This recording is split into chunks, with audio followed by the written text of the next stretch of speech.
And some of the weirder experience I had, I didn't even get. We're just gonna let it rock. Yeah, we start whenever we could cut whenever we want. Alright, bet. Well, we're in the snake pit. Liquid Snake, if you care to begin, sir.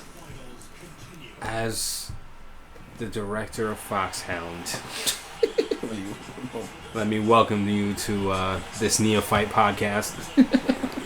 Maybe this will turn into something, maybe it won't. Nah, damn sure. Niggas always running their mouths. So maybe if we record some of it, it'll come to something. At best, these could be the skits for asshole music, right? Volumes like volume 1 through 4 through 86. Asshole music, baby. You know, laying the groundwork for my friend's artistry. All types of bullshit. Since I'm not a rapper, so you know you got to back them up for future album ideas. Shout out to Scrams to my left.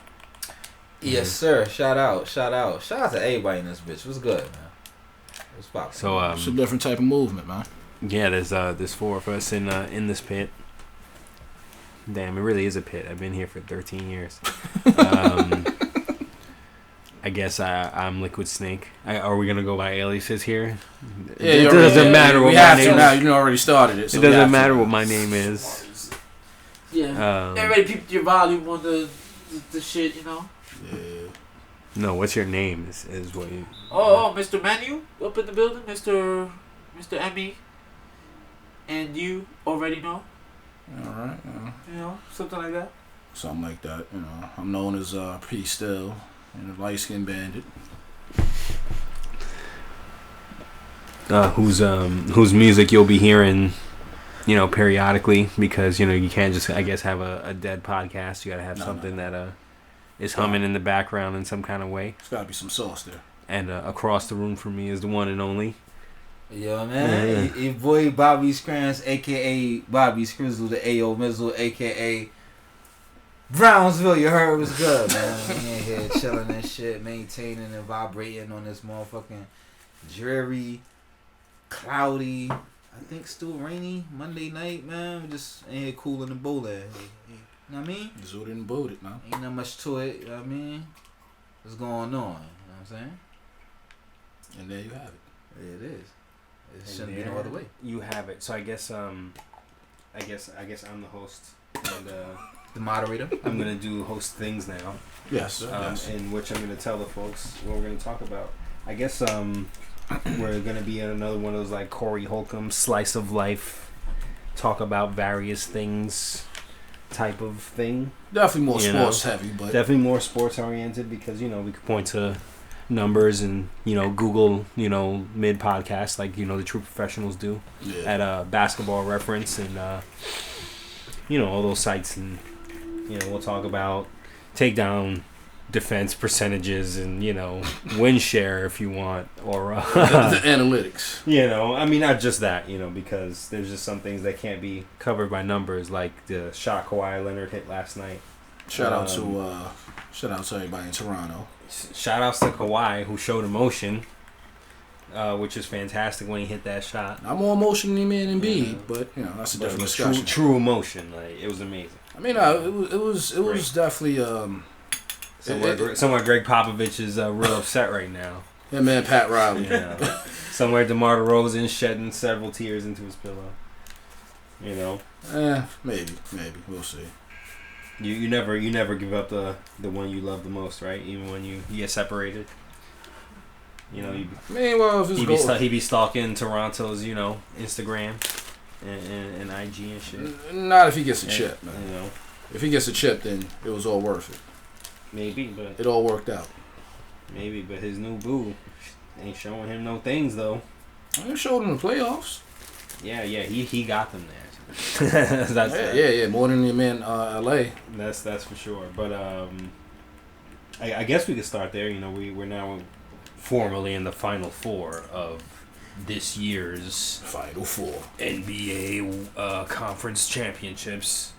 To some, the best basketball time of the year, basketball Christmas, or what do they call WrestleMania? Ice Cream Christmas, right? Do they? Yeah, Ice Cream Christmas. Yeah, I remember when it was the showcase of the Immortals. Yeah, now Now we're just talking about it being ice cream. That's another episode, guys. Yeah, that really is. If we want us to talk about wrestling, we could do that, but we're still trying to figure out the format here. It's a lot of fuckery, but we'll figure it out. At any rate, I guess we can lead you guys with questions like, what is the biggest surprise been of the postseason now that we're in the Final Four and it's pretty much things are solidified and we're about to go into 2 series that are really gonna fucking knock your face off. Hopefully we'll go 7 games. A lot of storylines, man. Yeah, a lot of storylines. Got the Warriors taking it back to the basics on some genuine shit.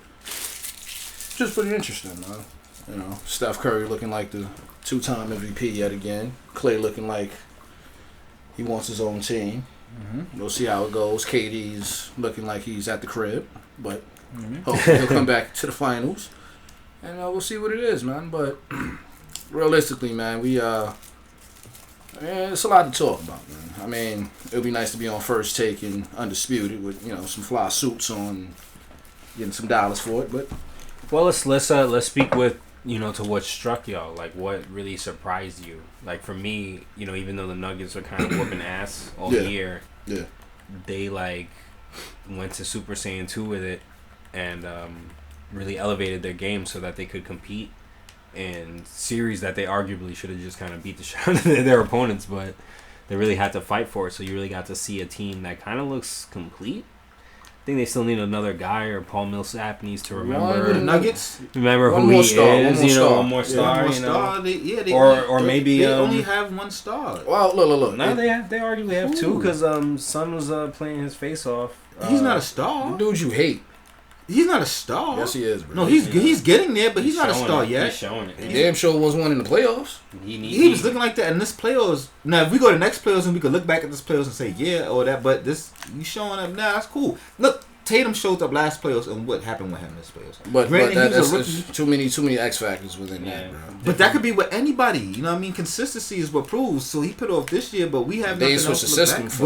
Before the postseason, I didn't know who their primary guard was. I liked Will Barton because I just like his game. No, it was. I thought Jamal Murray was always the primary guard. I believed in the other 2 because you kept hearing about Gary Harris. You kept hearing about these other 2 guys more because of their ability to pull from the bench their team back. When this nigga's not on the floor. Yeah. And, but Jamal showed me something. Showed me some shit. Bro, I keep saying that. I was trying to tell him that, bro. Like Kentucky players generally, especially the ones that go, within, those lottery picks, they generally, they're at least, they're like Duke back in the day. They give you legitimate, veterans, you know what I'm saying? Legitimate professionals. Nah, that's a fact. And not to mention the fact that a lot of times, this dude Calipari, he know how to breed them. He knows how to breed them, but he's the type to where he's on his his Popovich type wave where he won't say hold certain things back, but he'll be like, yo, this is the system. I need you to do this. I need you to do this. So a lot of times you don't really see the full capabilities of these dudes until they hit the league. Yeah, and Devin Booker, you ain't niggas. Nobody thought he was going to drop 70, whatever he dropped 71. Mm-hmm. Only person that really kind of slept on was Nerlens, man. That's it. And that was a dead year for Kentucky. Yeah. But other than that, because even Calipari said it, bro. He was like, yo, when Jamal Murray came out, he's like, yo, watch him be the only rookie to average 20 points. But, and because he elevated Jokic, who was the best player on the floor most of the time, elevated. Yeah, he did. Best player overall. And so he shows... You know what I mean? He shows how good he is and how good he's going to be because he's not even all the way in his prime yet. Shout out to Paul Millsap too, man.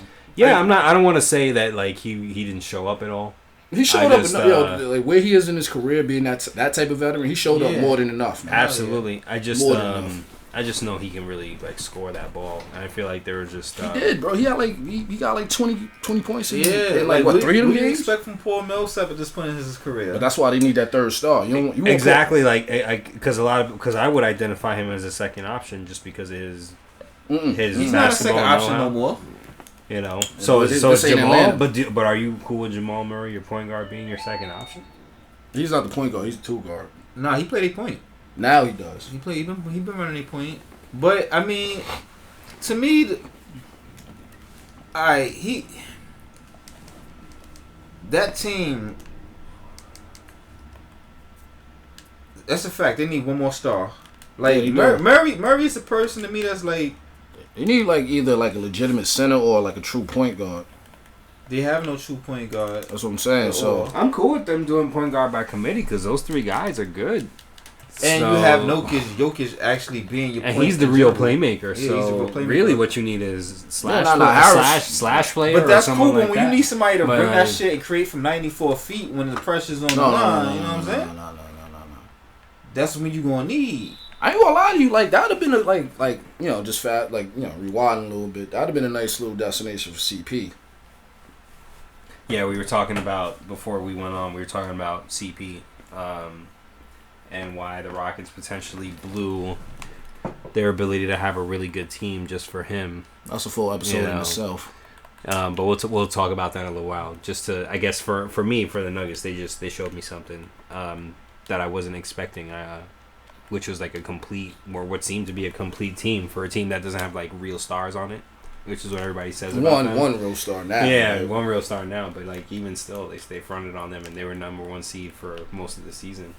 But hasn't that like, because they give you vibes of a team that's like regular season status and like just they gonna young kill, too, you know? Yeah, they're gonna kill. But who's the proven closer on that team? And what have they done? Yeah, for whatever reason, no matter how nice your center is, you're never going to look at the center as the proven closer. I don't give a fuck who your center is. These days, at least. These days. Yeah, especially these days.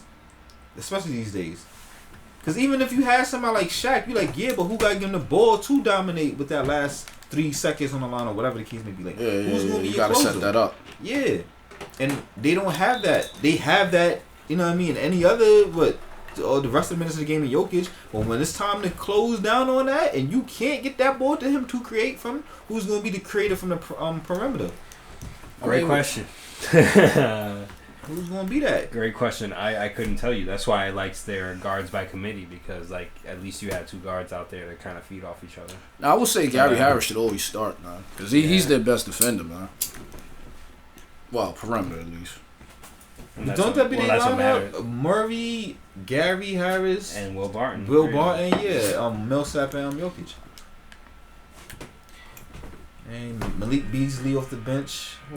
He put in work. Yeah, that's what I'm saying, guys. Like you were getting. Shout out to my son Mason Plumlee. Nat should have kept him. Yeah, you always say that. Like, fronted on, son. But I bet you they were wishing they still had. Actually, Portland should have kept him too. They wild out. But I get it though. He's part of that Jokic trade. Who that? Mason Plumlee. Oh yeah. Some of them trades, man, too. It'd be easy to say they should have kept such and such, but those players had to go other places where they could get that playing time, so you can avoid having players feeling like niggas on the Celtics. Remember the ones? That's fine, but he was that on the Nets and the Trailblazers. They just traded him because. No, I'm talking about when he said like if they would have kept Jokic on Denver. Oh no. I'm talking about like Mason Plumlee though. I get that. I'm talking about on the Mason Plumlee side. He gets right everywhere. Yeah, that's why I say everywhere. the Nets really should have kept him, man. Everywhere he gets right. You could add him and your man Jared Allen. Well, Jared Allen, that's on the Nets, that's not the one that's on the Jaguars now. I mean, could add both of them right now, man. Got a Twin Tower situation in Brooklyn. Could add the Freedom Towers. Yeah, the Nets like they need a I like to see them add a piece with Jared Allen in the paint, who's like a paint scorer, whereas Jared Allen is the paint protector. I mean, somebody who's gonna give you them buckets. That goes back to the earlier conversation, but that could have been Braun. Snake seems to disagree, but Braun? No, I'm talking about a big man. Yeah. But again, him at the 4 in the East, that's a different situation. But getting back to I'm talking about a 5, like who was subbing for Jared Allen, son. A 5. No, I'm keeping Jared Allen at the 5, son. No, that's what I'm saying. Like if you had a 2-man monster, like have Jared Allen start, like all right, you got make the argument where Jokic he putting up points and stuff and creating. Yeah. Mason Plumlee is the one who's, especially or like just he's the true center. He's a true center though. Yeah. Like Jokic, that's he's the point center. He to me he's more of a 4 than a 5. That's why I say like the Nuggets if they get somebody like let's say like DeAndre Jordan or somebody like that. But he's like, I get what you're saying. But because look, if he has to worry about facilitating, scoring, like at least being that second scorer, and having to like rebound and play like defense in the paint, man, that's. He's showing how ahead of his time Wilt was that season. I mean, not even that, just how ahead of like the times that all them '90s centers were, bro. We're talking about the Admiral, Hakeem and them. the Dream, P. Ewing. Put some of them. Imagine you put some of them into today's system of basketball. Yeah, shout out to P. Ewing too. He's gonna be at the lottery show tomorrow. They think that's gonna bring some good tidings. So. Oh, the frozen envelope, man. Frozen envelope. So yeah, that's what I'm good with. What about you, Mr. Bandit? What is your surprise from the postseason that? The surprise would have to be, I guess, the thing that's not a surprise now, and that's Milwaukee. Word. Not to say that how many years have we been talking about this team? Yeah, exactly. How many years? Yeah, I was saying, do y'all give them any respect now, son? Yeah, I don't think y'all thought they was gonna be this deep into the. I totally did. I've been waiting. No, because you know years. why? They've become that team that's full of like not necessarily misfits, but that team full of bunch of motherfuckers that nobody wants. Mm-hmm. And who like play hard. And you surround you basically center them with one superstar, one potential perennial all-star, and then Malcolm Brogdon. We'll see where he goes, but he's looking real good. That's definitely the reason they beat the Celtics. If Brogdon doesn't come back, it may go to 7, but. No, I think they still would have beat the Celtics. They length, son. The Celtics wasn't playing like this. The Celtics beat themselves. The Bucks. And the Bucks were together. Like, yeah, that's what I'm saying. Yeah. Like, the Celtics, they were always they were always in disarray. The Bucks were together, and Chris Middleton just went ham when they needed him to. And Eric Bledsoe provided that Brogdon-esque void or filled who it. knew? If the Celtics would have played the team where they talent could have superseded the fact that they was destroying themselves, they would have advanced. But the problem was you was playing a team who was like, yes, if you want to look roster for roster, y'all niggas may be overall individually talented better, but collectively, we'll do damage to y'all if y'all ain't on point. If y'all don't come together and y'all let yourself beat yourself, all that talent advantage, all that shit don't matter. The thing that I really forgot about from like last year, and the thing that really helped them was the fact that the Celtics spanked them last year. And I forgot about that. You know what I'm saying? Giannis is that motivation. That motivation was there. Giannis is a very vindictive person. Yeah, exactly. So you got the fire is lit, and you give him a better team. Mm-hmm. You know what I'm saying? But again, you always got those squads that during the regular season they pop, and then what happens during the fight? During the playoffs. But we'll see, man. Milwaukee will be like I've never seen Milwaukee in the finals. I think the last time was 72. That's what I'm saying. That's what I was talking about. That's when they went to the finals. Kareem Alcindor, you know what I mean? Well, yeah, but before he became Kareem. Yeah, before he became a Kareem. And Big O. But you see, most of the times, you know what it is too. Like you pointed out, most of the times when them teams who we know like you're just a regular season team, or you giving us just regular season team vibes. Yeah. Most of the times you have a clear cut person, or who seems to be a clear cut person, also in that conference too. You know what I'm saying? Like, this year was really a year where, for the first time in a long time... Oh, with the East? Yeah, the East was up for grabs. You know yeah. Like, most of the times we seen that in teams in the West, right? Like somebody has to win. Somebody has to win, man. Yeah, somebody has to win. I'm saying, like... That's why the Celtics were the popular pick, though. You know what I'm saying? Because... They were, if they could have got everything right. Because we knew that even from the jump. Like, if they can mesh. Okay, so, like, a little sub-question just within that realm. Is it the coaching or is it the players? It's the players. I think it's half and half. I think a big part of it was lineups because Gordon Hayward had a good game or two for a guy who basically was playing on one leg. Especially the way they closed out. Who did they play in the first round? It wasn't the Magic. Pacers? The Pacers, the Oladipo Pacers. That series fucked them up too because that was a little too easy. And it was crazy. And not so much because these niggas kind of put up a fight. Like Sabonis and these guys stepped up. They did, but that was a prime example where their talent superseded their self-destruction. You can overwhelm them. You know what I'm saying? Well, also the Pacers wanted it. They snuck into the playoffs a little bit. Like they did, but Boston that line. But again, that's why I would have. Well, they wouldn't have got. So that's why I thought, personally, as much as I'm into the Bucks and really believed, even with the loss of Brogdon, that they were gonna make it. I was like, but the Celtics have waves. It's funny. The two teams that have waves of dudes to throw at you are both now eliminated because. But who's the other one? The Nuggets. I wouldn't say they have waves. They more just so than most of the other teams in these playoffs. Not really. Most of these guys are going like 7 deep, mostly. Like that's why the Rockets. Another reason why the Rockets got whooped because guys 8 through 10 weren't ready to play. That's more because so just play a ball. You don't need to go that deep in your depth chart. If you gotta go that deep in your depth chart, then there's something wrong. That's what the Warriors used to do. Yes, you do for matchups and certain things. When you have to change your game up, you need another thing to do that you're good at. Boy, you don't know how many. That's why the Rockets also got whooped because the threes are alone aren't enough. But most teams come playoff time. They use about an 8-man rotation. Yeah. Son. But that's why they're fools, though, bro. But that's what I'm saying. The like Spurs do that. The Warriors do that. They rotate. You see players get. They rotate. You see players like Livingston might get that shot in one series. Then the next series, they're not in that rotation anymore. Well, let's look at yeah. I mean, that's what you call coaching. Coaching and matchup. So look at Kevon Looney, who is the guy who's been kind of playing out of his mind in this postseason because the whole playoffs. They have no size, no But nothing. the Warriors don't have a bench this year in general. So hold on, and they a never lot of people really say that. I disagree, but I also disagree. But hold on, like if you put their bench on the starting lineup, hold on. If you put whoever on the Kevon bench, who's creating their games. own shot? Who's creating their own shot? Let alone creating for the others. Livingston and Iguodala. Livingston ain't the same as before. This dude Cook, he doing him. Iguodala he's not consistent. They're not consistent. You can't tell me he's a point guard, games. though, but either way though, son, like he still stays steady. He doesn't turn the ball over. He plays defense and he scores the open three. That's but I'm saying if you're down by 20 or something, you need to close the gap. Who's on that line on that bench is going to help you do the that. only team that really had that is the Clippers and the Celtics, and where are they now? The Raptors had it too. Van Fleet and them niggas had games where they put on. But Van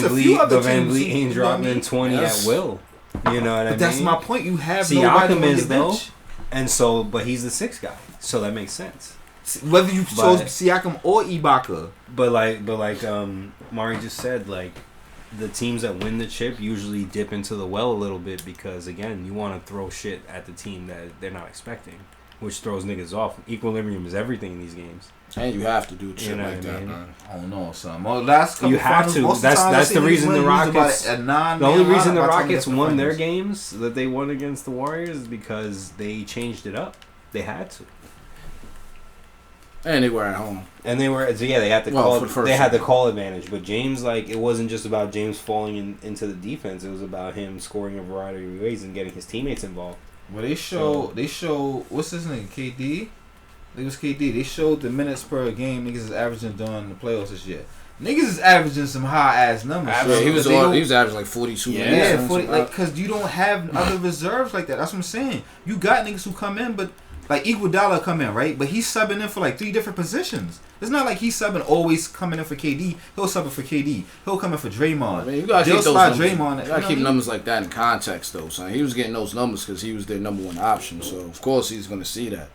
Who, KD? Yeah. But he's also on the team where anybody could have been, you know what I mean? Him or Steph could have, you know what I mean? I mean, at this point in the game, like, he was their offense. And then they figured things out based upon what he was doing. Kevin Durant is a 7-foot assassin. He's a video game. He's a creative character. He's always going, on any team, he's always going to The point is, bro, like, a lot of people talk shit about the Warriors bench, but you don't know what they're capable of because they haven't been put in those situations. So you can't say their bench ain't shit because... I'm not saying they're not shit. I'm saying they're not consistent. If you win a series where you had a team that has a bench or whatever that goes, like you say, a heavy 9 to 10 deep, and they showed that against the Clippers. But at the same time, that goes into the context of KD had to get them out of that series. Yeah. And that was against the team that goes 8 or 9 deep because that's how they win games. Mm-hmm. So the fact that it also shows obviously how good KD is, but beyond that, it shows that the team plays together and they play every guy that actually can contribute something, which a lot of teams didn't. The Sixers just got worked because they didn't use their bench to the full potential. The Celtics just got worked. Is another team. Yeah, their bench was actually. The Sixers is another team. I think they bench kind of overachieved. Like. They don't. Yeah, they can really only go 7 deep. They don't have a lot of bench. They don't. It's just Jonathan Simmons. They got bodies. They don't got a lot of bench. Jonathan Simmons and Mike Scott. That's it. Yeah. Who put on? I mean, that's the point. I'm just saying, like, at least if you give those guys the chance, you're throwing another dimension. But what I'm saying the is, Bucks have to do that because they lost Brogdon, so they had to go to Bledsoe and all these guys. They barely played, and it paid dividends for them. because they are unknown factors. You can't bet against. Like you said, the Raptors did that too with Van Vliet and these guys because they've been doing that all year. Jalen. Yeah, whether they start Ibaka, they didn't even play Jalen though. Bro. That's what I'm saying. But, they didn't even have to go that deep into Jalen. But the point is that they have him. He's there. Yeah, you know? like whenever they want to switch that up and make him somebody who's going to be in that rotation. And you know he'd be ready. And that's the point. There's a difference between having your bench players who are just going to get washed no matter what and your bench players who will be somewhat effective. Yeah. I'm not saying nobody on the Warriors bench is going to throw up 30, 40 points. No, I'm not saying that. I don't even know nobody on the Warriors bench besides maybe... Even Iggy at this point in his career. Nobody he gets right. He had 20 in the last game. When he gets right. But I'm saying besides that, who on the Warriors bench? Like Livingston gets right. They all Livingston doesn't. If Livingston gave you 12 points in the game right now, you'd be excited. That's fantastic. That's not good. That's not good on the bench. For him, I want you much more for him. But at the same time, you need a tempo guard who will play defense and hit the open mid-range shot. Like everybody on the bench could average like double figures. Everybody on the bench. Everybody. That's everybody. That's stressing it, boy. Nah, not really. Stressing it. I don't know if Livingston was starting, he's not averaging double digits. They've been playing together for years. Jerebko could average like 10 to 12 points. Looney could average at least 10 to 12. Cook could average like 12 to 15. Fucking McKinney is alright, bro. He could get buckets if they let him. And who's the other one? The one that played the other night. Forgot his name. But people like Quinn Cook. If you had to consistently start Quinn Cook versus other nigga starters, they did. Yeah, no. They did though. No, consistently. I'm talking about 82 games. Shit. But you don't know that, no. I'm saying, boy, you still can to an extent. When you see them playing in heavy minutes against other team starters, how many points or how many shots should I say is it going to take niggas to get? I'm more worried about them versus other opposing benches because I'm expecting if they high achieve against the star player or starter player, I'm okay with that. They just have to hold their own. But if they cook the opposing point guard or the off guard or whatever, that's a success. That's perfect. That means he's getting right. That means he's doing what he's supposed to do, not turning the ball over.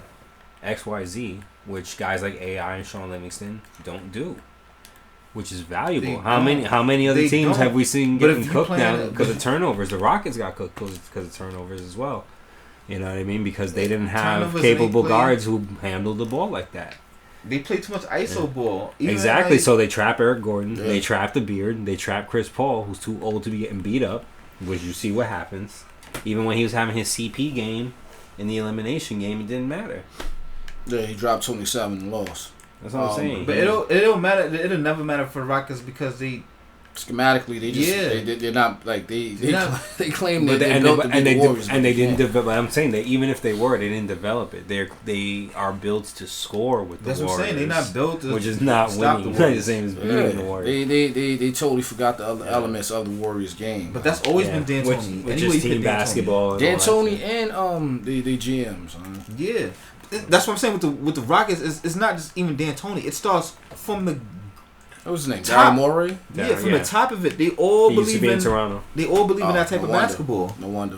They all believe in the mathematical basketball. Everybody. On top of that, bro, I saw something earlier with like the but as both of you alluded to earlier, playoff basketball is about the intangibles and the shit that guys like Bahamute do and these like clutch plays and this aggression and things that have no number attached to it, I guess, except plus minus now, so that people can like I guess point to a number. But the point is that you that kind of stuff usually comes from your deeper bench guys because they're ready to do that one thing that they're good at, and those are the certain things, especially rebounding, stuff like that, setting screens, and not charges, and you know what I mean, like.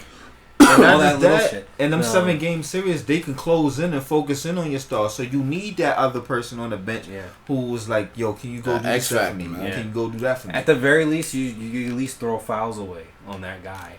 Yeah. And other teams not expecting to see that. And buffer your main options to stay on the floor longer, which is again conventional basketball. Which is why I say niggas always should go deeper. Coach Bob does it all the time. Has done it for years. Other niggas who learn on him do it. Like if they have the personnel, that's if you have I don't know. I guess this comes from me as like playing card games and video games or whatever. The more options you have, I feel the better. Yeah, and again, going back to the Nuggets and the Celtics, who are like these puzzle piece teams that had a bunch of options. Like you still have to establish chemistry. The Nuggets had chemistry. They just they lost to a veteran team that has more chemistry. And That and they were young, man. The Nuggets had. That's what I'm saying. They're playing against a team that's already been in the pressure cooker of the postseason, whereas these guys, you know, they know how to play together, but they never been in this situation before. They don't understand the situation, man. That and the talent, like, do niggas really realize the Celtics bench five can easily not just be a starting five anywhere else? It can be a real playoff contending starting five. So you got, and they young too. These niggas is playing for recognition. They playing for their new contracts. They playing for all that stuff. So you know that plays a determining factor in it too, in the sense that players on the Nuggets, they'll fit in and they'll understand chemistry and the role of themselves because they understand how to play their role.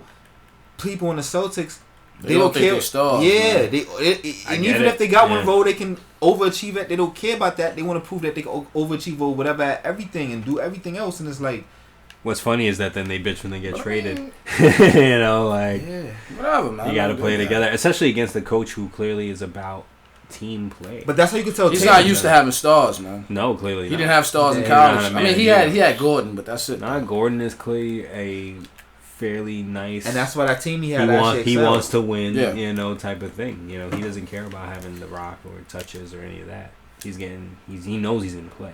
Yeah, so, exactly. You know, it's the guards really that were the issue. Like, and I guess now again, hindsight is 2020. They probably should have traded Rozier because you would have been able to distribute those minutes a little more evenly. Yeah, and you can tell by Rozier's. Who's going to be a backup point guard though? Marcus Smart, because they haven't been be a ball handler now. So fuck it. Yeah, I can live with that. And you got enough guys on the team who know how to pass where that's not an issue. They can play half court basketball, and you have Kyrie Irving who's dribbling 12 seconds away off the fucking shot clock anyway. So he claims he wants to be a real point guard though. I mean, you know, 24-8 is pretty great, but at the same time, like 20-10 is better. Yeah, but even that, you know, especially when it's a lot more efficient. And he should have been the one. He should have been the one getting Jason Tatum back into that groove. Getting him right back because, like, again, if you got a hot Jason Tatum, you beat Milwaukee. So. And you know he's secretly the best player on the team, so it's like. Yeah, because then you could do whatever, man. That's a different topic. Yeah, it's fine. So I guess Scrams, what is your surprise from the postseason? We talked about a lot of shit right there, but I want to keep it going so that it's linear. Damn. I'm still on question. That's that other podcast like experience. It's like, all right, you guys need to shut up because we need to get to the show. Yeah. I didn't listen to enough podcasts. And I watched a lot of first takes, so you be like, nah. All right. This ain't that Max Kellerman segment. Yeah, we could talk about that like later. When we can do something else off camera. Nah, that could just be, it could be the extras, huh? That could be the Bruce bitch, like some lounge type shit. Oh yeah, here's that the Snake Lounge. That unfinished discussion, that Snake Lounge. Or the Diamondback Lounge. Alright. Production man, tell us we beautiful. We've been talking too damn much. That's true professionalism. A nice little piece of shit. Tell him something. Mr. Menu. Tell him. Shout out JMenu. You know what I'm saying? Keep the levels right. That's all he cares about. Levels spelled backwards is levels. You gotta balance it. You gotta balance it. Gotta relax. Gotta relax. Shout out to you gotta relax. Shout out to Nori. Eating on the run eating. So what it is, Scrams? Yo, surprise. I mean, you know what I mean? My surprise is actually stuck in the first round. I was surprised how back-to-back years the Thunder just self-destructed in the playoffs. I mean, that's that Westbrook syndrome, though. Oh boy! But even to the extent, that's the Sexbrook right there. Son, the Sexbrook effect. It is, but it is. It's real. It's like the Michael Jordan effect, but in reverse. You know what I mean? When he was the X Factor, that no matter what goes on, what happens, he's the anomaly that's going to be the victor.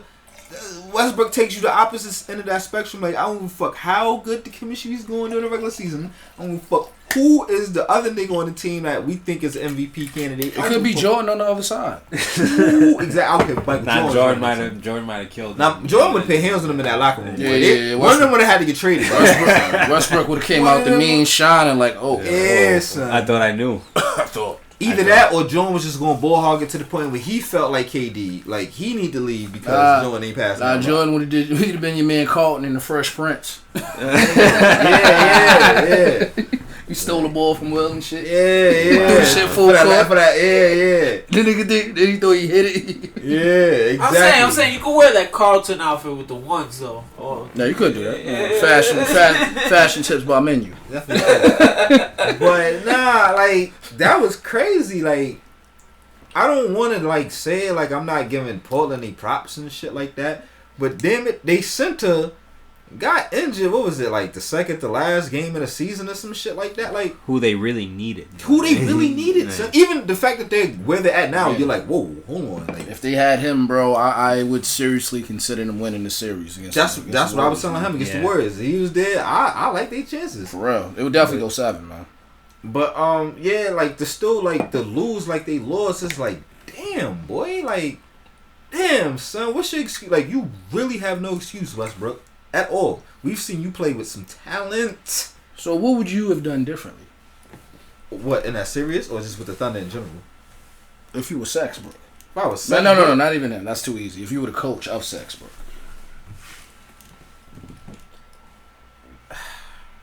You know what? I probably would have tried to nip that shit in the bud before we got to the playoffs, so I ain't gonna front. I would have tried to trade Westbrook or some shit. But I'm just saying. They wouldn't. They wouldn't let you do that. They wouldn't let you do that. I'm just saying, like, anyway. Because I want to say I would sub him. Maybe that's what I'm gonna say. I'll sub Westbrook out during certain pivotal moments of the game, where it's like, son, I don't know if you noticed, but you're actually taking us out of this game. Yeah, you're not that good, bro. Yeah. Like, well, I've said this and or even if I would fuck. If I was a coach, I'm a coach like this. I would fuck use Michael Jordan. If at this moment you're not giving us the best chance to win, you're subbed out. You're coming off the court. I don't give a fuck. If you're a 99 overall and this nigga's a 78, if you give us the better chance to win, then this man is coming on the court, son. That's damn near every game, though, bro. At this point. Then it'll have to be that until you can find a way. I'll do that to you every game until you find a way to stay on the court. They could fix that. Again, we said this. Until you can find a way to stay on the court, I sub you every game. We said this for years. You have to move him, especially now that he's more of a shooter, quote unquote. You have to move him to the shooting guard position. But even if I did that, I mean, Westbrook, let's keep it real. Him on the court in general is a danger to the last minutes of the game because no matter where you put him on the floor, he's going to get to that ball. Yeah, but you got to have him out there because he draws double team. That's a fact. But what happens when you want to pass out that double team? He ain't hitting them free throws no more neither, man. That's another thing. That's hurting him. So, I don't know. The thing like we talked about the other day, penetration, which was the thing he's good at, is no longer his thing that he's good at. So because he's getting old and beat up, man. Yeah. So what do? You know, and the thing that he actually developed, which is his J, which isn't that bad. Now, his J was horrible this year. You know, well, this year, the fuck everything is horrible. This year, this year, everything with weed left. Well, I think also a big part of it is he's used to being the alpha. It's mental, and Paul George is the better player on the team, and it's hard to deal with that. But at some point, you gotta want to win. And it's weird because he's still averaging the triple double. Like, you're still playing a quote unquote decently. You're playing, but he's averaging triple double because the numbers are inflated. He dominates the board to the point where who else is going to get these assists? And he's always boxes out his own men for rebounds. He's always played on teams where he was never the best player. Look, in college he played with K Love. He was probably the second best player. Then it was probably Darren Collison. Then he got drafted to OKC. Arguably, he was probably the third best player. Yeah. If we look at it now, he definitely damn sure is third best. And now it's P. Jizzle. So he should be used to that. He should be a point guard at this point, bro. Which I don't... Again, it's like the Kyrie argument. You know, a triple-double is great, but if these 10 assists or whatever that you're averaging are phantom assists, then why isn't your team better? But you would trust Kyrie in the fourth quarter more than Sexbrook, son. Yeah. Because he knows the importance of getting the highest percentage shot. Yeah. And he hasn't ring. Dribbling away the shot clock aside, like, he still will get that crispy pass. Westbrook wants to play superhero ball. Which sucks because now he doesn't have to. Like, at all. Because Paul George is playing that superhero ball. Bro, he ball. never really did, though. No? He never did, son. He never had to play superhero ball, bro. If he if he didn't play superhero ball, they might have beat the Warriors in 2016. That's why I say he got that Tony Stark syndrome where you create a problem and you want to try to fix it, but fix it only creates another problem. They had the Warriors in the ground. They did. You down 3. You got them down, bro. It's like 3-1 effect. The problems you create and you try to fix, but fixing the problem you created only creates a new problem. And that's Westbrook, son. I ain't gonna hold you, bro. They all have that DNA in them, son. Even KD, son. He just made the right decision in going to the Warriors where niggas got that clutch factor. But he has that in him, too. And play team ball, son. Yeah. He had, well, yeah. He went and believe in him, because people call him a snake or whatever, but the Warriors take advantage of their best option. Steve Kerr's a smart coach, and this nigga is the best player in the fucking league. Pretty much. In the world. He's the creative player, son. Westbrook? No, Kevin Durant. Oh, yeah, he's the niggas created them. So why wouldn't you go through, and I get it, you know, people dislike dynasties, people dislike dominant teams. I don't dislike dynasties. You've always had dynasties in the league, bro. Even and me, I love the Patriots dynasty. I love underdogs, but I love the that's Warriors. That's a different topic. Right? We're talking basketball right now, guys. The Warriors are 3 dynasties in basketball. The Warriors are a fun team to watch, and they were a shitty team for so long. I don't understand where the hate comes from. I get it. What, the Warriors? They got a lot of firepower. The Warriors were interesting to watch, bro. Even way back with the B. Diddy days. Yeah, but they were getting smoked is the point. Like they made the playoffs at least once. But people have short memories. That's that Don Nelson ball, man. Exactly. That Donnie ball. That Nelly ball, which is what the basketball. Nelly ball is better than D'Antoni ball. Everybody's playing Nelly ball now. So it's just... But at least Nelly Ball has some heart depending on who's on the team, son. Well, you know, he's another coach who got the most out of his squad. Fortunate to grab niggas up who had heart. Yeah, and could score like crazy. Man. But the Thunder, you know, we will say this forever, should have kept, you know, those 4 players together of James Harden, Durant, Westbrook, and... your man. Serge Ibaka, your man. As opposed to Jeff Green? I feel like they were fronting on Jeff. Oh, those over Jeff Green, yeah. I feel like I like Jeff. In true hindsight, you keeping Serge over Jeff, son? Because you needed that size, yeah. You thought you needed that size. Nah, I would it's keep the Jeff. Jeff has... Nah, I would say that to say this. It's not like Jeff Green went nowhere else and did no extra spectacular shit, so it's not like Jeff Green has more heart. And you know, pun intended, because of his heart surgery. 25 with 20 plus points a game. I remember having that 40-point game against Miami, bro. That's all I need. That's all I need. Mo Williams dropped 50 something on niggas when he was with the team. But Serge disappeared. Yeah, but that wasn't against the Heat though. But Serge disappeared after they extended him. Like he was supposed to take over as the third option, which he was nice.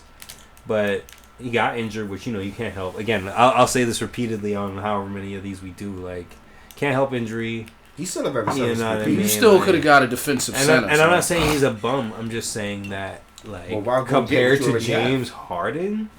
Yeah, exactly. Really? I'm not keeping Serge. No, it's not. It's not. Once again, they didn't. And it was over only what, like $6 million, some shit like that. That's what I'm saying. It was nothing. That's the small market mentality. You blame the owners because clearly winning is not. But they paid for Kevin Martin. They paid for Victor Oladipo. They paid for all these because they learned their lesson. Small market and that. Kevin paying for Kevin. They small, but that's what small market. No, it was close to the max, but it wasn't the max. They overpaid Kevin Martin is the point. They overpaid Kendrick Perkins. They overpaid.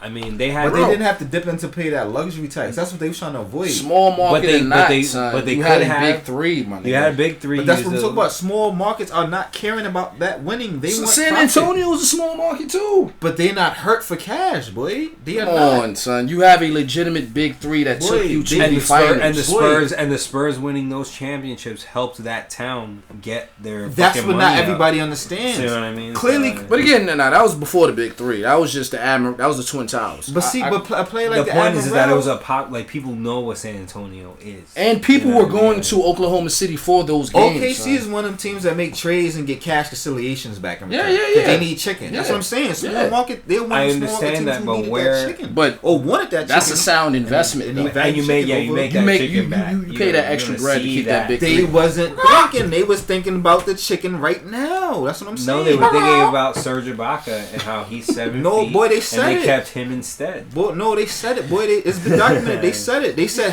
they said they didn't. They thought the penalty they was gonna have to pay was more. Had they realized the percentage points, they said they would have kept them, but they thought it was more. They were scared to lose money, boy, at that time, son. And that's what I'm saying. That's a shitty financial team. That's a shitty accounting team. Literally, right after that decision, really accounting, especially right after that decision, you signed Kevin Martin. You signed all these other bums. They didn't sign Kevin Martin. They got Kevin Martin in the trade when they traded this nigga to Houston.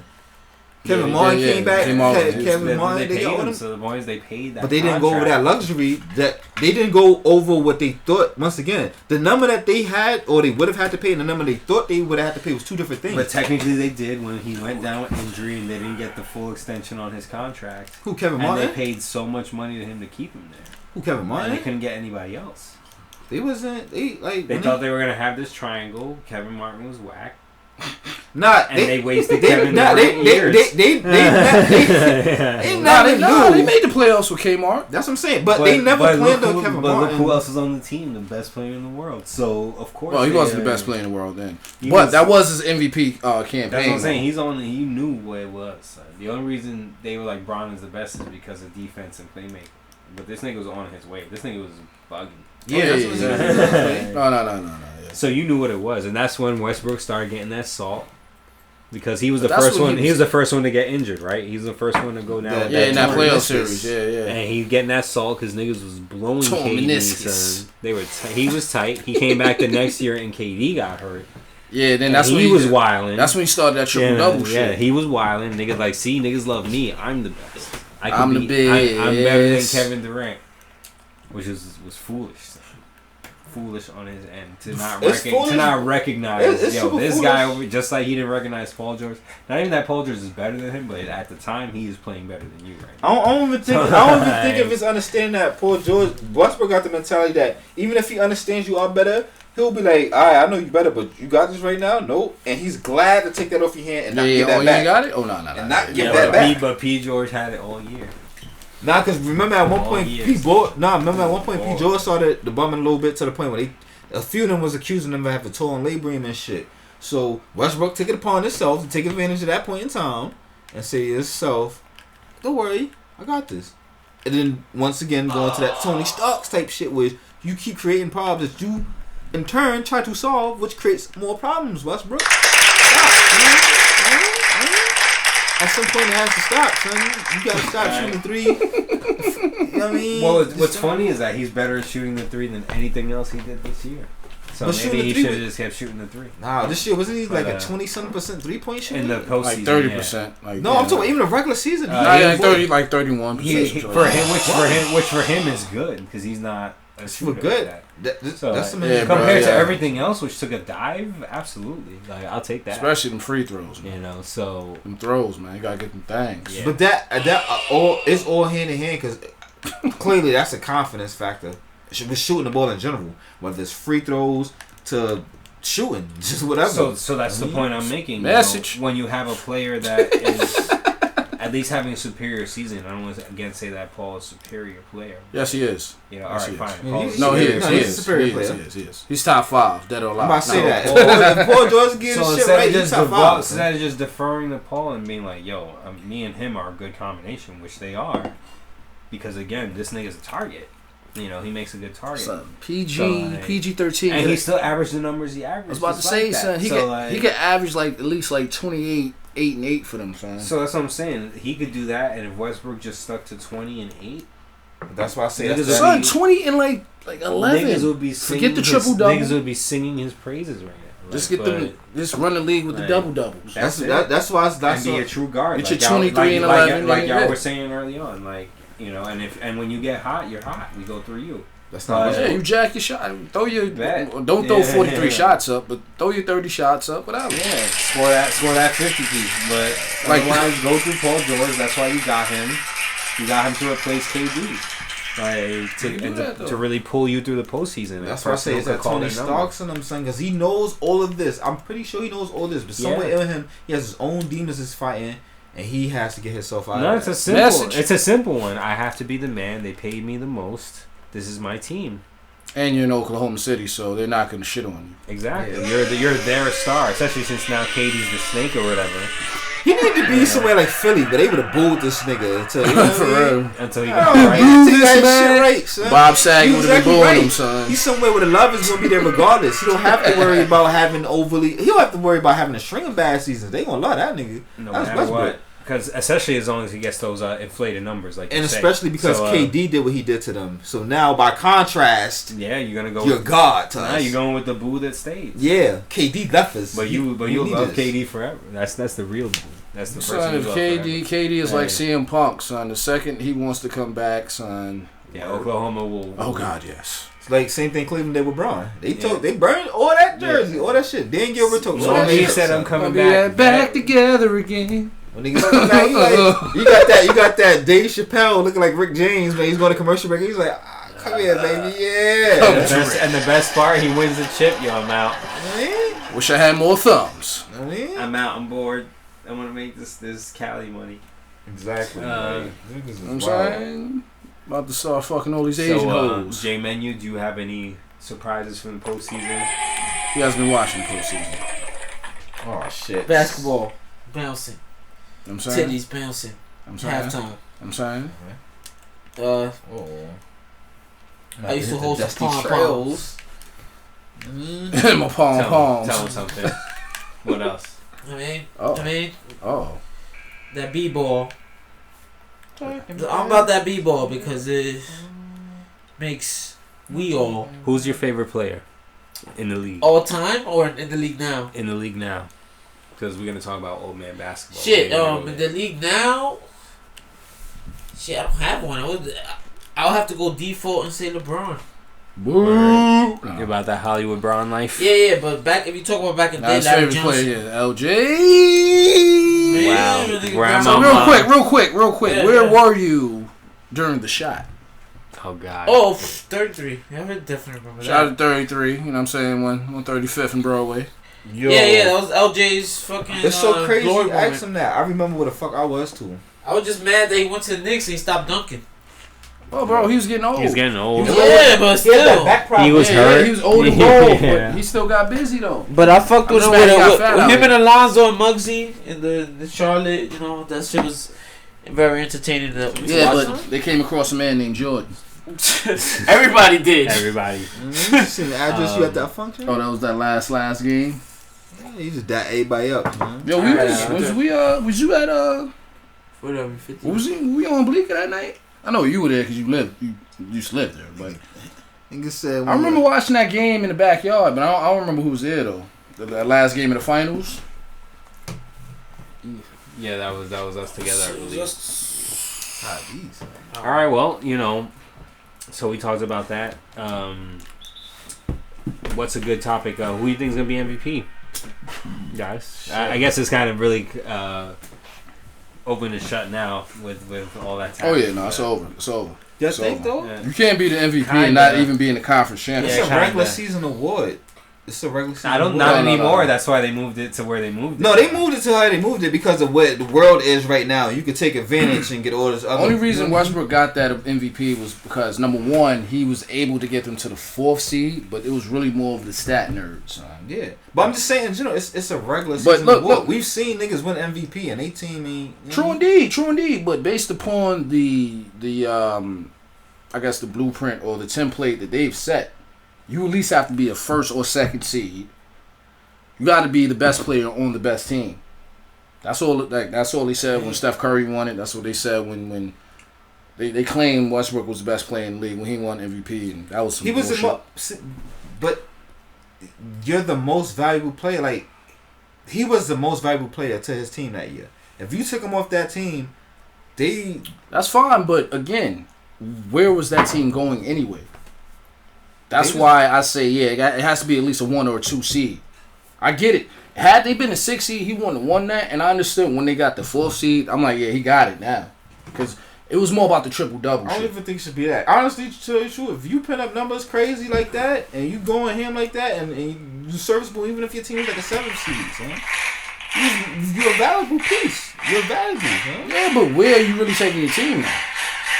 And where do you really have them? Actually, that because wherever you take your team in the playoffs is after this. This is a regular season award. You know what I mean? You have your Finals MVP for that playoff shit. See, if that's the case, then T-Mac should have won at least 2 MVPs instead of Tim Duncan during that time. Kobe should have won a few MVPs. Son. That's why they don't give it to niggas like that. He should have won a few MVPs. Son. You know what I'm saying? I agree with you to a degree, but you got to get at least a top 5 seed. But by contrast, or top 4 rather. But see, with Kobe, at least the years with Nash won it, that was another factor of just like Kobe, like you say, Kobe was it. No, we talking that 05-06 season. No, Kobe definitely should have got MVPs. Huh? Yeah. But Steve Nash was an example of a player who was valuable in the sense like you're right. I think they got a high seed that year. And it was like, if you take him off that team, where are they? Who the fuck is... That was a high point of 7 seconds or less. So who was paying attention to... Who would have been looking at Quentin Richardson and Joe Johnson? You helped birth Joe Johnson. Shout out to the Knucklehead podcast. You know what I'm saying? Yeah, we shoot rich. We got some shit going on over there. We got our foreheads right there. You know what I'm saying? We got the headbands on right now. But I even that said, I still would have given it to the Kobeism because... I feel like they gave it to Steve Nash because he was more wholesome, white, more marketable, and he was putting on. So the first campaign, he definitely deserved it. The first one he deserved that. Definitely. The second one, I was the way Kobe came out, nah. He was wild. Especially, you know what? He had so much less too than Steve did at the time. That's what I'm saying. So, he made it work. It's cool when you keep things in the context because. That year, they made the playoffs, right? Yeah, they made the playoffs. But we'll see what they... He was somewhere down there. Like 6? Was they? I know they wasn't the 8 seed. Because the Mavs was the number 1 seed. And the Mavs took on... yeah. They was somewhere lower, though. They was... Well, it had to be 6 or 7 because Golden State was 8. I'm about to say that. I know Golden State was 8. They was somewhere in the bottom tier. Were they? Because wait. Golden State was 8th in that 07, right? 06, yeah. That when T-Mac and them made it to the playoffs. So I don't know, but we're actually being. He had recorded, Smush Parker. Does it make a difference? He had Smush Parker, son. But he had your man Lamar Odom too, and Smush Parker, and Young Karan, son, and Smush Parker, son. and Brian Grant, son. Boy, Smush Parker. Hold on. Smush Parker and Kwame Brown alone offset everybody else you just said. But whose fault is that, though? Whoever acquired Kwame Brown. Because... Oh, boy, this lineup. Okay, Kwame Brown, number 1. Kobe, Andrew Bynum, Brian Cook, Devin George, Devin Green, Jim Jackson, old Aaron McKee. Slava Medvedenko. Remember that guy? I forgot. Slava. Chris Mim. Lamar Odom. Smush Parker. LaRon Prophet. Roni Turioff. Vujacic, my man, the machine. Always killing my teams. See that? You see that lineup? Von Wafer and your boy, the now unemployed Luke Walton. Bro, he's employed. Look at this that's the Kings coach, bro. They picked him up. They picked him up like the day after he got fired. That's hilarious. Good pick. And and on top of that, he got more years and more money than the Lakers were gonna give Tyronn Lue. And he got a talented lineup over there, boy. So this bum team finished 45-37 on the year. Crazy. But getting back to that Western bracket, son, the San Antonio Spurs were actually the number 1 seed that year. And I remember that because they were making a big deal because they were like, finally, Dallas beat them. They showed some heart. But they were number 1. Phoenix was number 2. Denver was actually number 3 that season. And fucking Dallas was number 4. Son.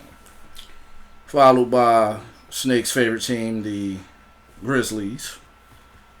The LA Clippers. That was the last licks of your man Elton Brand. Whoop that trick.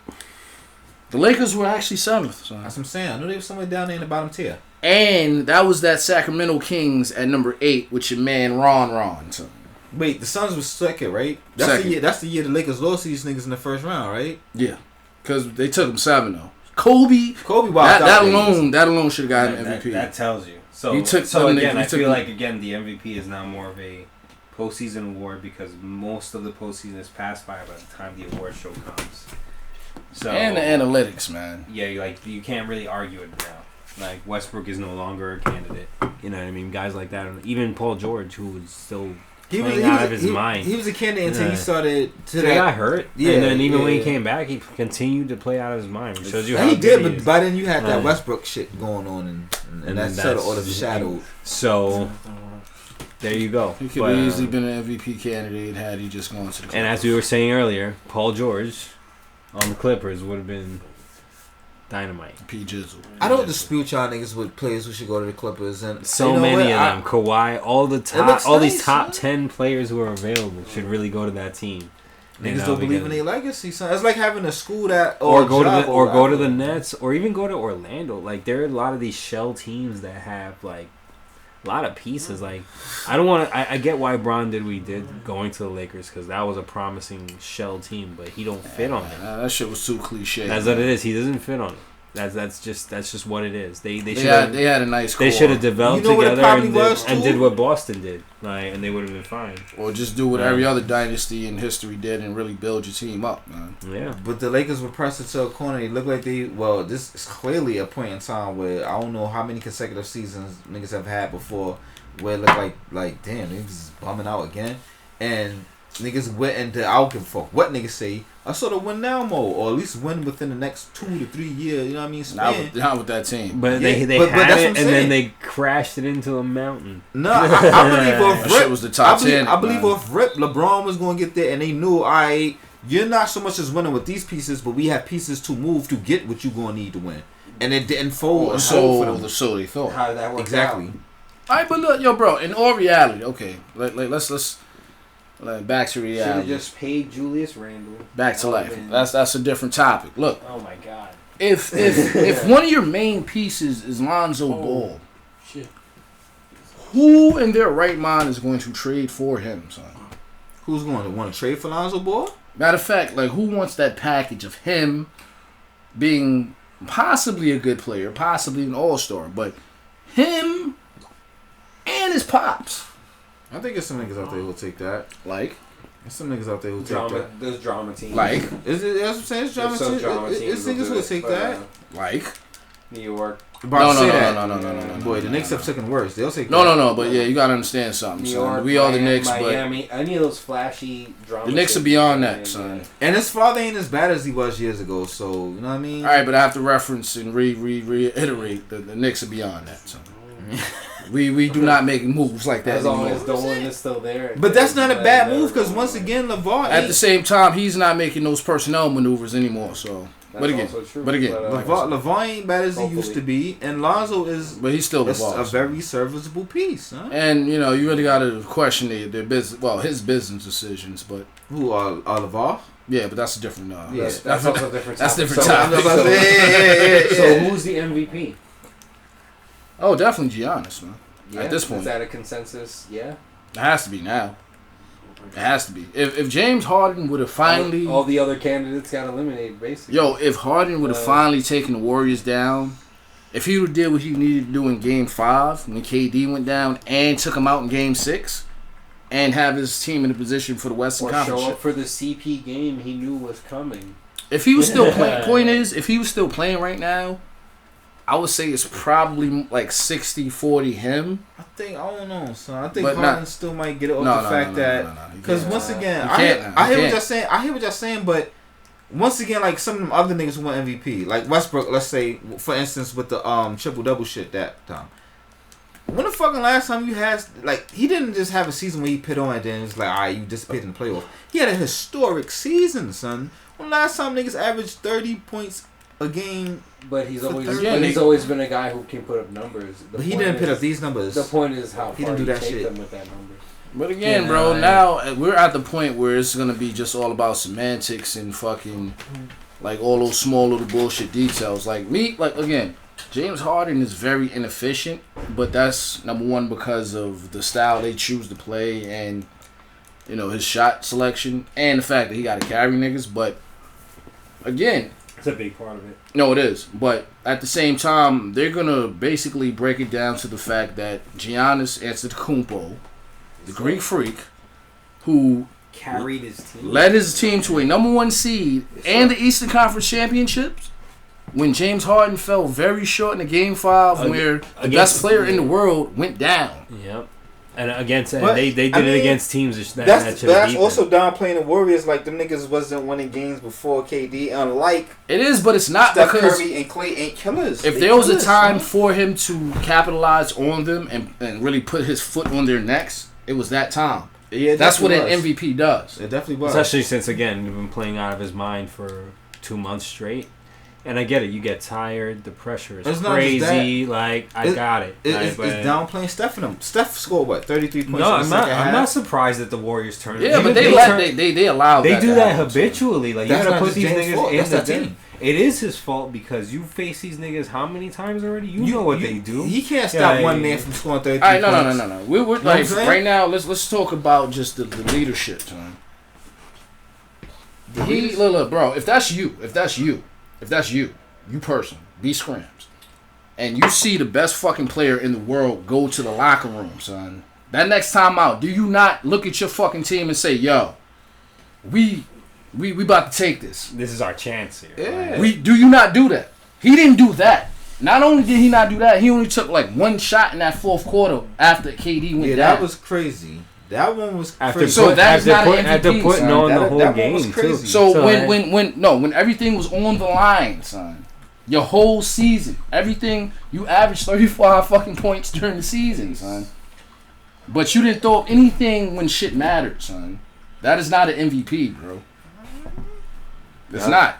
And on the It's other not end, because that like an MVP. I mean, I won't say they're supposed to have those intangibles. I don't know, since the regular season. Nah, the MVPs. But shit, yo, even Steve Nash had those intangibles. I've seen him hit clutch shots, even when he didn't really need to or have to. But then David Robinson won MVP and got raped that same playoff series. That year against Dream. That was against a team that had already won the But championship. it's not even that, son. The Dream raped that nigga, son. The Dream was the better player, son. But it's not about who's the better player. It's who's the MVP, son, of the regular season. So James Harden wasn't the best player in that series? in the series against the Warriors. Yeah.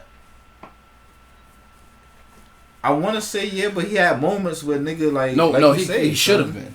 Yeah. That's was really that's Kevin probably Durant. better. Yeah, like that's it. Like, So how can you call him the MVP then, son? because once again, it's the regular season. It's a regular season award. You're in the MVP of the regular season. You're not the best player on the you might not be the best. You might not be the best player in the league at that moment, but you're still the best player of the regular season. Then MVP honestly, of the regular I'm season. giving it to Kawhi or still Antetokounmpo Exactly. because they still bolstered their I teams would have given anyway. it to Kawhi. And Facts. he did it crazy because he was hurt and still managed to get those numbers. But That's why he doesn't get it. I guess we can end it on that. I guess it's Giannis versus James Harden. We're gonna see in a week, basically, when that's the award show, right? It's coming, right? It's at the end of June. during the finals, Yeah, right? it's during the end of I thought June. it was earlier. So All right, like- so we'll see. But No, I think it's after the finals because it's like the end. It's like somewhere later in June.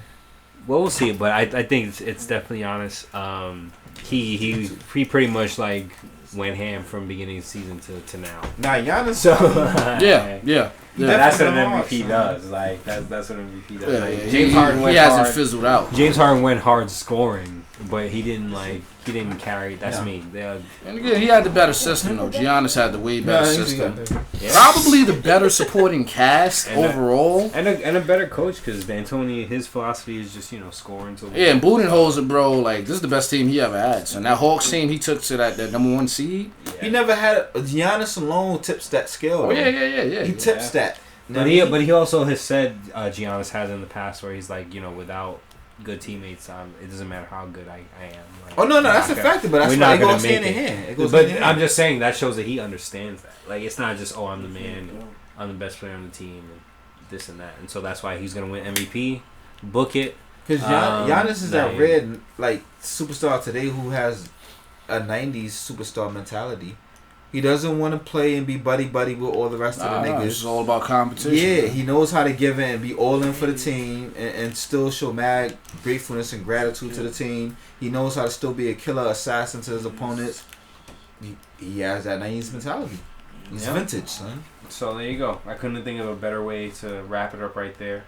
I guess we got to come up with an actual name for this thing besides some assholes on another podcast. Well, let's call them them niggas in them.